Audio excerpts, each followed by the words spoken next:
बिस्मिल्लाहिर्रहमानिर्रहीम। गाइड्रेन के चैप्टर में 43 की पार्ट 3 की वीडियो स्टार्ट करते हैं। ट्रीटमेंट पढ़ना है अब हमने मुख्तलिफ किस्म की पल्मोनरी एब्नॉर्मैलिटीज़ का। सबसे पहले आता है हाइपोक्सिया और ऑक्सीजन थेरेपी। इसमें वो बता रहे हैं कि जनाब जितनी भी पार्ट 2 की वीडियो में मैंने पैथोफिजियोलॉजी डिस्कस की है, इन सब के रिजल्ट में तकरीबन सबके रिजल्ट में हाइपोक्सिया यानी ऑक्सीजन की कमी तो हो ही रही है, चाहे वो ट्यूबरकुलोसिस हो, वो एस्थमा हो, वो एल्वेओलर कोलैप्स हो, वो निमोनिया हो, वो एम्फीसीमा हो, हाइपोक्सिया तो हो ही रहा है। लेकिन ऑक्सीजन थेरेपी से इलाज किया जा सकता है या नहीं किया जा सकता है, ये अब देखते हैं। ये किस वजह से हाइपोक्सिया हो रहा है इस पर डिपेंड कर रहा होता है। पहले तो आपको बता रहे हैं कि हाइपोक्सिया कितनी टाइप्स का, कितनी मुख्तलिफ तरीक़ों से हाइपोक्सिया हो रहा होता है। ठीक हो गई बात। उसके लिए एक निमोनिक मैं पहले आपको बता दूं, and the mnemonic is T dots. ये देखिएगा T dots. T stands for tissue capability कम है, D stands for pulmonary disease है कोई, O stands for oxygenation proper नहीं हो पा रही। अगला T stands for transport of oxygen नहीं हो रही टिश्यूज को प्रॉपरली। ये वाला टी था कि टिश्यू की कैपेबिलिटी नहीं ऑक्सीजन यूज करने की। और ये एस स्टैंड्स फॉर शंट्स। ये शंट्स क्या होते हैं, अब हम इन ये पांचों को थोड़ा डिटेल में डिस्कस करते हैं। सबसे पहले टी था आपके पास टिश्यू कैपेबिलिटी कम है, तो वो ये चीज़ है आपके पास कि इनएडिक्वेट टिश्यू कैपेबिलिटी, टिश्यू ऑक्सीजन को यूज नहीं कर पा रहा। क्या वजह हो सकती है, या तो कोई ऐसी डिजीज़ है जिसकी वजह से ऑक्सीजन को यूज़ करने वाले जो एंजाइम है उनकी पॉइजनिंग हो गई है। आगे उन्होंने बताया हुआ कि देखिए साइनाइड पॉइजनिंग, साइनाइड पॉइजनिंग हो गई है तो फिर आपका एंजाइम प्रॉपरली काम नहीं कर पाता, हम ऑक्सीजन को यूज़ ही नहीं कर पा रहे, टिश्यू यूज नहीं कर पा रहा, तो हमने ऑक्सीजन का क्या शिकवा करना। या बेरी बेरी है, उसके अंदर मेटाबॉलिज्म नहीं हो पा रहा आपका, हम ऑक्सीजन को यूज नहीं कर पा रहे विटामिन बी की डेफिशिएंसी की वजह से। ठीक है, तो ये है इनएडिक्वेट टिश्यू कैपेबिलिटी। भाई टिश्यू को हम ला के दे रहे हैं ऑक्सीजन, वो यूज ही नहीं कर पा रहा। ठीक है, तो ये तो होगा टिश्यू कैपेबिलिटी कम। फिर डॉट का डी यानी पल्मोनरी डिजीज। ये देखें यहाँ पे आ गया पल्मोनरी डिजीज। डिजीज मुख्तलिफ तरह की हो सकती हैं, वो कह रहे हैं हाइपोवेंटिलेशन हो सकती है पल्मोनरी डिजीज की वजह से। इसी तरह एबनॉर्मल वेंटिलेशन परफ्यूजन रेशियो हो सकती है किसी भी पल्मोनरी डिजीज की वजह से, या रेस्पिरेटरी मेम्ब्रेन की अक्रॉस डिफ्यूजन बहुत स्लो हो जाए डिजीज की वजह से। तो पल्मोनरी डिजीज मुख्तलिफ तरीके से इफेक्ट कर सकती हैं। अभी हम ऊपर कुछ डिजीज पढ़ के आए हैं जिनमें बैक्टीरिया आपका रोल प्ले कर रहे थे। ठीक है, फिर डॉट में ओ फॉर ऑक्सीजनेशन। ये इनएडिक्वेट ऑक्सीजनेशन, प्रॉपर ऑक्सीजनेशन नहीं हो पा रही। क्यों, क्या वजह है, सारा कुछ नॉर्मल है लेकिन आप ऑक्सीजन ही नहीं ले, इनहेल जो एटमॉस्फेयर है उसमें ज़्यादा ऑक्सीजन नहीं है, या कोई हाइपोवेंटिलेशन है, कोई मसल आके प्रॉपर काम नहीं कर रहे, प्रॉपर आप इनहेल एक्सहेल नहीं कर पा रहे, वो भी इशू हो सकते हैं। फिर उसके बाद जो अगला टी था दैट स्टैंड्स फॉर O2 की ट्रांसपोर्ट। भाई हीमोग्लोबिन की कमी है, आरबीसी की कमी है, एनीमिया हुआ है, एबनॉर्मल हीमोग्लोबिन है, सर्कुलेशन प्रॉपर नहीं है, सर्कुलेटरी डेफिशिएंसी है, ब्लड पंप ही नहीं कर पा रहे प्रॉपरली। कोई भी ऐसी वजह है कि हमने ऑक्सीजन ब्लड तक पहुंचा तो दी, ब्लड टिश्यूज तक ना पहुंचा सका, तो वो ये वाला मसला आ गया। और फिर शंट्स रह गए। शंट्स का मतलब है कि ब्लड बगैर ऑक्सीजनेट हुए लेफ्ट हार्ट से, सॉरी राइट हार्ट से लेफ्ट हार्ट में चला जाता है। वो वाला ब्लड जो बगैर ऑक्सीजनेशन के लेफ्ट हार्ट में आते हैं उसको हम शंट ब्लड कहते हैं। उसकी वजह हमने चैप्टर नंबर 24 के अंदर भी स्टडी की थी। और उसके अलावा यहाँ पे भी अगर आप देखें तो जो वेंटिलेशन परफ्यूजन रेशियो है एबनॉर्मल, उनमें भी हमने कहा था कि फिजियोलॉजिकल शंट ब्लड हो जाता है आपका काफ़ी सारा। ठीक है, अब तरतीब से पढ़ते हैं। अभी जिसमें मैंने आपको बताया था ये एक निमोनिक की सीक्वेंस में था। ठीक हो गया। अब यहाँ भी एक उन्होंने पर्टिकुलर सीक्वेंस दिया हुआ है स्टार्टिंग फ्रॉम द एक्सहेलेशन। अगर प्रॉपर ऑक्सीजन नहीं आ रही हवा के अंदर तो हम कहते हैं इनएडिक्वेट ऑक्सीजनेशन। अगर ऑक्सीजन तो आ रही है लेकिन कोई भी पल्मोनरी डिजीज है तो आपके पास हाइपोवेंटिलेशन हो सकती है। और 3 तरह के मसले हैं। ठीक है, कोई पल्मोनरी डिजीज हो गई है, ठीक है, या ब्लड प्रॉपर तरीके से वेंटिलेट नहीं हो रहा, ब्लड का शंट प्रोड्यूस हो गया। ठीक है, या अगर हमने ब्लड को वेंटिलेट भी कर दिया है, पल्मोनरी डिजीज भी कोई नहीं, ऑक्सीजन भी आ रही है, तो ऑक्सीजन प्रॉपर ट्रांसपोर्ट नहीं हो पा रही टिश्यूज तक। ठीक है, और या अगर हमने ट्रांसपोर्ट भी कंप्लीटली कर दिया है तो टिश्यू ऑक्सीजन को प्रॉपरली यूज ही नहीं कर पा रहा। तो 5 चीजें हो गई, या तो ऑक्सीजनेशन नहीं हो पा रही, ऑक्सीजनेशन हो रही है तो पल्मोनरी डिजीज है, पल्मोनरी डिजीज भी नहीं है, ऑक्सीजनेशन भी हो रही है तो कोई शंट है यानी ब्लड ऑक्सीजनेट होना ही नहीं चाहता। अगर ब्लड ऑक्सीजनेट शंट भी नहीं है तो ब्लड ऑक्सीजनेट हो भी गया है तो हो सकता है प्रॉपरली ट्रांसपोर्ट ही नहीं कर पा रहा, और अगर ट्रांसपोर्ट भी कर दिया है तो हो सकता है टिश्यू प्रॉपरली यूज नहीं कर रहा। अब इन सब के लिए ऑक्सीजन थेरेपी इफेक्टिव नहीं होगी, किसी के लिए होगी किसी के लिए नहीं होगी। यार सीधी सी बात है, कोई ऐसा मसला, अब टिश्यू ऑक्सीजन यूज ही नहीं कर रहा तो भला ऑक्सीजन मास्क लगाने का फायदा होगा?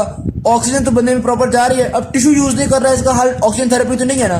तो अब हम आगे देखते हैं कि ऑक्सीजन थेरेपी किन चीज़ों का हल हो सकती है और किन चीज़ों का हल नहीं हो सकती। ठीक हो गया? तो oxygen therapy in different types of hypoxia. इससे पहले ये एक छोटा सा पैराग्राफ है, बस यही बताया उन्होंने कि ये जो हाइपोक्सिया ना, ये बड़ी जालिम चीज़ है, ये इंसान की डेथ कॉज कर सकती है। या वो आपको बता रहे हैं कि depressed mental activity sometimes culminating coma, और उसके अलावा मसल्स की कैपेसिटी रिड्यूस हो जाती है। बहुत मुख्तलिफ जो उन्होंने मसाइल आपको बताए हैं हाइपोक्सिया के, बढ़ते बढ़ते बहुत एक्सट्रीम हो जाए तो अल्टीमेटली डेथ भी हो सकती है। तो ये तो उन्होंने ये बता दी। अब हम आगे ऑक्सीजन थेरेपी के इफेक्ट। सबसे पहले तो भैया ऑक्सीजन थेरेपी होती क्या है? हम किसी भी तरीके से प्योर O2 या एक्स्ट्रा O2 इंसान के अंदर डाल दें तो उसको हम कहते हैं ऑक्सीजन थेरेपी। उसके 3 तरीके हैं। पहला तरीका तो ये है कि इंसान का मुंह ऐसी जगह पे बंद कर दे जहाँ के अंदर O2 बहुत अच्छे से मौजूद हो। ठीक है, तो पेशेंट्स हेड को एक टेंट में डाल देते हैं हम जिसके अंदर O2 मौजूद होती है, ऑक्सीजन वाह होती है। पहला तरीका। दूसरा तरीका होता है कि हम प्योर ऑक्सीजन मास्क लगा दिया या हमने प्योर ऑक्सीजन इनहेल करवाई पेशेंट को, तो ये दूसरा तरीका हो गया। तीसरा तरीका होता है कि आप इंट्रानेजल ट्यूब, नेजल कैविटी से एक ट्यूब डाल रहे होते हैं और उस ट्यूब के थ्रू प्योर O2 जो है वो इंसान को इनहेल करवा रहे होते हैं। मुख्तलिफ तरीकों, मुख्तलिफ कंडीशन में मुख्तलिफ चीज़ें यूज़ कर रहे होंगे। ठीक हो गई बात? अब हम देखते हैं कौन से हाइपोक्सिया को हम इस तरीके से यानी ऑक्सीजन थेरेपी से ट्रीट कर सकते हैं। Atmospheric hypoxia. अगर किसी इंसान को हाइपोक्सिया इसलिए है कि हवा से प्रॉपर ऑक्सीजन नहीं मिल रही, फिर तो ऑक्सीजन थेरेपी कंप्लीटली इफेक्टिव होगी। ठीक। दूसरा मसला हाइपोवेंटिलेशन हाइपोक्सिया है। कोई बंदा ऐसा है उसको तो प्रॉपर तरीके से वेंटिलेशन नहीं हो पा रही, वो प्रॉपर इनहेल एक्सहेल नहीं कर पा रहा हवा को, तो हम उसके अंदर ऑक्सीजन थेरेपी करेंगे तो उसके लिए भी ये एक्सट्रीमली बेनिफिशियल होगी। क्यों भाई? मिसाल के तौर पर जितनी ऑक्सीजन आती है वो आधी ज़ाया कर जाता है, आधी यूज़ करता है, तो हम उसको 4-5 गुना ऑक्सीजन देना शुरू करेंगे तो जाहिर बात है वो बंदा बेहतर होना शुरू हो जाएगा। वो ज़ाया भी कर दे फिर भी हम एक्स्ट्रा इतनी दे रहे हैं कि वो बेहतर होना शुरू हो जाएगा। ठीक है। फिर आता है इम्पेयर्ड एल्वेओलर मेम्ब्रेन डिफ्यूजन। एल्वेओलर मेम्ब्रेन के अक्रॉस प्रॉपर तरीके से डिफ्यूजन ही नहीं हो पा रही। ठीक। तो भी यही होगा कि जो हाइपरवेंटिलेशन वाला मसला था ना, तकरीबन वैसे ही इफेक्ट्स यहाँ पे भी होंगे कि वहाँ भी हमने कहा था कि यार आधी ऑक्सीजन ज़ाया हो रही है। ठीक। यहाँ भी काफ़ी हद तक ऑक्सीजन ज़ाया हो जाएगी क्योंकि डिफ्यूजन प्रॉपर नहीं हो रही। हम प्योर ऑक्सीजन देंगे, ज़्यादा ऑक्सीजन देंगे तो डिफ्यूजन फुली ना भी हो तो भी बॉडी के अंदर नॉर्मल ऑक्सीजन पहुँच जाएगी, तो यहाँ भी इफेक्टिव होगा। ठीक। उसके बाद एक और हाइपोक्सिया है एनीमिया या एबनॉर्मल हीमोग्लोबिन। ब्लड में आरबीसीज कम है या हीमोग्लोबिन नहीं है। अब ऑक्सीजन थेरेपी का इतना फ़ायदा नहीं होगा क्योंकि ऑक्सीजन की कमी तो मसला ही नहीं है, मसला तो हीमोग्लोबिन की कमी है या कोई ऐसी मसला है, तो अब कोई खास फ़ायदा नहीं होगा। ठीक। और एंड में वही आता है आपके पास hypoxia, tissue properly oxygen use ही नहीं कर पा रहा, यहाँ भी ऑक्सीजन थेरेपी का कोई फ़ायदा नहीं है। यार टिश्यू ऑक्सीजन यूज़ ही नहीं कर पा रहा, आप फिर फालतू ऑक्सीजन दी जाओ तो कोई फ़ायदा नहीं होगा, नो मेजरेबल बेनिफिट। ठीक हो गया। उसके बाद आता है आपके पास साइनोसिस। क्या होता है? Cyanosis means the blueness of skin. Blueness of skin क्यों होती है? जब आपके ब्लड में ज़्यादा डीऑक्सीजनेटेड हीमोग्लोबिन होता है तो होती है ब्लूनेस ऑफ स्किन। ठीक हो गई बात? कम ऑक्सीजन पहुंचने की वजह से ब्लूनेस ऑफ स्किन नहीं है, बल्कि ज़्यादा डीऑक्सीजनेटेड हीमोग्लोबिन की वजह से ब्लूनेस ऑफ स्किन है। दो बातें हो गई, दो तरह की फ़र्क बातें हैं। एक है जी स्किन तक प्रॉपर ऑक्सीजन नहीं पहुंच रही, और एक है स्किन तक ऐसे हीमोग्लोबिन पहुंचे जिनके पास ऑक्सीजन नहीं है। प्रॉपर ऑक्सीजन ना पहुंच रही हो ना तो ब्लूनेस नहीं होती, स्किन बर्दाश्त। लेकिन अगर ऐसी हीमोग्लोबिन आ रही हो जो ऑक्सीजन ना ले रही हो ना, इसको गुस्सा चढ़ना शुरू होता है, कहते हैं ये क्या बदतमीजी है। उस डीऑक्सीजनेटेड हीमोग्लोबिन को गुस्सा चढ़ता है और ये ब्लू हो जाती है। ठीक है। तो अगर एनीमिया हो किसी बंदे में, उसमें हीमोग्लोबिन कम है, आरबीसीज कम है, हो सकता है ऑक्सीजन कम पहुंच रही हो, लेकिन क्या डीऑक्सीजनेटेड हीमोग्लोबिन आ रही है? नहीं, हीमोग्लोबिन तो है ही थोड़ी उसके अंदर, जो आ रही है वो तो कम से कम ऑक्सीजनेटेड ही आ रही है ना। तो एनीमिया वाले बंदे को साइनोसिस कभी नहीं होता। ठीक है। अच्छा, एक बंदे में पॉलीसाइथीमिया वेरा है। पॉलीसाइथीमिया वेरा पढ़ा था हमने कि बहुत एक्सेस नंबर ऑफ आरबीसीज हैं। इसमें चाहे नॉर्मल ऑक्सीजन जा भी रही हो फिर भी बहुत से आरबीसी ऐसे होंगे या बहुत सी हीमोग्लोबिन ऐसी होगी जो कि ऑक्सीडेटेड नहीं होगी। तो पॉलीसाइथीमिया वेरा में डीऑक्सीडेटेड हीमोग्लोबिन मिल गई, as a result blueness of the skin हो जाएगी, साइनोसिस हो जाएगा। तो ये आपने पढ़ा कि एनीमिया में ऑलमोस्ट नेवर कभी नहीं होता, और पॉलीसाइथीमिया वेरा में बहुत ज़्यादा चांसेस हैं कि साइनोसिस आपके पास हो जाएगा। साइनोसिस क्यों होता है? ब्लूनेस ऑफ द स्किन होती है ड्यू टू डीऑक्सीजनेटेड हीमोग्लोबिन। समझ आ गई बात की। आगे चलते हैं हाइपर कैपनिया। पीछे हर जगह पढ़ते रहे। अच्छा, अब हाइपर कैपनिया के बारे में इंसान सिंपली सोचता है कि यार हाइपर कैपनिया और हाइपोक्सिया जो है ना ये साथ साथ ही होंगे, यानी जब ऑक्सीजन की कमी हो रही है तो साथ साथ कार्बन डाइऑक्साइड की एक्सेस भी हो रही है, तो हाइपोक्सिया और हाइपर कैपनिया हम अक्सर डिजीज में कहते हैं दोनों होंगे। ठीक है, ये वाली बात कुछ हद तक सही भी है, कुछ हद तक गलत भी है। यानी कुछ एबनॉर्मेलिटीज़ में दोनों चीज़ें को एग्जिस्ट करेंगी और कुछ में सिर्फ हाइपोक्सिया होगा, हाइपर कैपनिया नहीं होगा। अब क्या है वो उनको डिस्कस करते हैं। देखिए, मिसाल के तौर पे किसी की ब्लड फ्लो की कमी है तो कार्बन डाइऑक्साइड के निकलने में दिक्कत भी आएगी और ऑक्सीजन के इंटेक में भी, यानी हाइपर कैपनिया भी होगा और हाइपोक्सिया भी होगा। ठीक है, इसी तरह से किसी इंसान के अंदर हाइपोवेंटिलेशन है, उससे इसे सांस नहीं ले पा रहा तो भी ऐसे ही होगा कि हाइपर कैपनिया भी होगा और हाइपोक्सिया भी होगा। या तो बात ठीक है, लेकिन अगर मिसाल के तौर पे एयर में ऑक्सीजन का लेवल कम है, हाई एल्टीट्यूड में गए हुए कहीं भी है, एयर में ऑक्सीजन का लेवल कम है, अब हाइपोक्सिया तो होगा, ऑक्सीजन की कमी तो होगी, लेकिन कार्बन डाइऑक्साइड की एक्सेस नहीं होगी। यानी हाइपोक्सिया होगा लेकिन हाइपर कैपनिया नहीं होगा। इसी तरह किसी के अंदर हीमोग्लोबिन नहीं है या हीमोग्लोबिन की कमी है तो हाइपोक्सिया होगा, हाइपर कैपनिया नहीं होगा। किसी के टिश्यूज़ की कैपेबिलिटी ऑफ यूजिंग ऑक्सीजन कम है, जो हमने पढ़ा था अभी पार्ट 2 की वीडियो में डिस्कस किया है, अगर कोई ऐसी एबनॉर्मेलिटी है तो भी हाइपोक्सिया होगा लेकिन हाइपर कैपनिया नहीं होगा। ठीक। अच्छा, इसी तरह से अगर रेस्पिरेटरी मेम्ब्रेन के अक्रॉस डिफ्यूजन प्रॉपर नहीं हो पा रही, पुअर डिफ्यूजन है, तो दिल तो कहता है कि दोनों चीज़ें होनी चाहिए, हाइपर कैपनिया भी हाइपोक्सिया भी, लेकिन कार्बन डाइऑक्साइड की डिफ्यूजिंग एबिलिटी ऑक्सीजन से कोई 20 टाइम्स ज़्यादा है, तो इसलिए कार्बन डाइऑक्साइड थोड़ी डिफ्यूजिंग एबिलिटी के मेम्ब्रेन की थोड़ी डिफ्यूजिंग एबिलिटी के बावजूद भी अपना गुजारा चला लेती है, तो यानी डिफ्यूजिंग एबिलिटी भी कम होती है, तो हाइपोक्सिया काफ़ी हो जाता है, हाइपर कैपनिया ना होने के बराबर ही होता है। ठीक हो गई बात। आगे उन्होंने डिस्क्राइब किया वो चीज़ें जिनमें दोनों वो एबनॉर्मेलिटी जिसमें हाइपोक्सिया और हाइपर कैपनिया दोनों को एग्जिस्ट कर रहे हैं। जिस तरह हाइपोवेंटिलेशन है, सांस की कमी है, तो कार्बन डाइऑक्साइड निकल भी नहीं पा रही और ऑक्सीजन एंटर भी नहीं हो पा रही, दोनों मसले इकट्ठे हैं, हाइपोक्सिया और हाइपर कैपनिया। फिर फ्लो ऑफ ब्लड कम हो गया है, जब ब्लड का फ्लो कम है तो जाहिर सी बात है उसमें भी ऐसा ही है कि कार्बन डाइऑक्साइड टिश्यू से सही से निकल भी पहुंच भी नहीं रही और ऑक्सीजन टिश्यूज तक आ भी नहीं रही, तो इसमें भी ऐसे ही होगा कि हाइपर कैपनिया और हाइपोक्सिया दोनों को एग्जिस्ट करेंगे। ठीक हो गई बात। इसके बाद थोड़ी सी डिस्कशन की है उन्होंने partial pressure of carbon dioxide in the alveoli के बारे में। लो जी, ये एल्वेलाई है, ये आपके पास उसके ऊपर से कैपिलरी गुजर रही है। हम ये चाहते हैं कि एल्वेलाई के अंदर partial pressure of carbon dioxide low हो ताकि कार्बन डाइऑक्साइड यहाँ से डिफ्यूज होकर जाती है और बॉडी से बाहर निकलती रहे। ठीक है, अब वो कह रहे हैं अगर partial pressure of carbon dioxide alveoli के अंदर बढ़ना शुरू हो जाए तो कार्बन डाइऑक्साइड का रिमूवल थोड़ा मुश्किल हो जाएगा। ठीक है, यानी अगर बढ़ते बढ़ते 60 mmHg तक चला जाए partial pressure of carbon dioxide, 60 to 75 चला जाए, तो इंसान के लिए सांस लेने में मुश्किल आएगी, इंसान के घुटन फील हो रही है, वो असल में होश नहीं रहा है क्योंकि कार्बन डाइऑक्साइड निकल नहीं पा रही, और जब कार्बन डाइऑक्साइड बॉडी में ज़्यादा रहेगी तो हमारे लिए वो एक डिस्कम्फर्ट का सामना करना पड़ेगा। ठीक है। अच्छा, बढ़ते बढ़ते अगर partial pressure of carbon dioxide in the alveoli 80 तक पहुंच जाए, 80 to 100 हो जाए, तो ऐसी सूरत में तो सेमी कोमाटोज यानी तकरीबन बेहोश हो सकता है इंसान और बहुत लेथार्जिक हो जाता है, बहुत मुश्किल हो जाती है हमारे लिए कि कार्बन डाइऑक्साइड इतनी ज़्यादा हो गई है बॉडी के अंदर। ठीक। अच्छा, partial pressure of carbon dioxide in the alveoli अगर इससे भी ज़्यादा हो जाए, बढ़ते बढ़ते मैं कहता हूँ कोई 120 से 150 तक हो जाए, अब जनाबे वाली ये डेथ कॉज कर सकता है, ये हमारे लिए इंतहाई नुकसानदेह हो सकता है, ये एक विशियस साइकिल कॉज कर देता है। विशियस साइकिल का क्या मतलब है? देखिए बेसिकली होता है क्या है, partial pressure of carbon dioxide increase कर गया, ठीक है, बॉडी ने देखा कार्बन डाइऑक्साइड ब्लड के अंदर बढ़ रही है, रेट ऑफ ब्रीथिंग को इंक्रीज कर दिया, आहिस्ता आहिस्ता इंसान नॉर्मल हो गया। ठीक, ये जो सूरत हाल थी सेमी कोमाटोज में, इसमें भी कार्बन डाइऑक्साइड बहुत ज़्यादा हुई है, बॉडी को पता चला कार्बन डाइऑक्साइड इतनी ज़्यादा है, उसने कहा ओए बहुत ब्रीदिंग करो यार, कार्बन डाइऑक्साइड को निकालना है, तो कार्बन डाइऑक्साइड को बहुत तेज़ी से निकाला गया, ब्रीदिंग को बहुत तेज़ किया गया। ठीक है, अब जब इतनी कंसंट्रेशन हो गई ना, तो दोबारा बॉडी ने कहा कि यार ब्रीदिंग को तेज़ करो, कार्बन डाइऑक्साइड बहुत ज़्यादा है, लेकिन इतनी ज़्यादा कार्बन डाइऑक्साइड हो चुकी है कि अब तो ब्रीदिंग तेज़ करने की भी हिम्मत नहीं रह गई। ठीक है, तो ब्रीदिंग मजीद स्लो हो जाएगी कि यार कार्बन डाइऑक्साइड बहुत ज़्यादा है, हमें ब्रीदिंग बढ़ाई नहीं जा रही। जब ब्रीदिंग नहीं बढ़ा सकेंगे तो क्या होगा, कार्बन डाइऑक्साइड मजीद ज़्यादा हो जाएगी, मजीद ज़्यादा हो जाएगी तो ब्रीदिंग एबिलिटी मजीद कम हो जाएगी, और इस तरह से करते करते डेथ तक कॉज कर देगा। इसको हम कहते हैं विशियस साइकिल।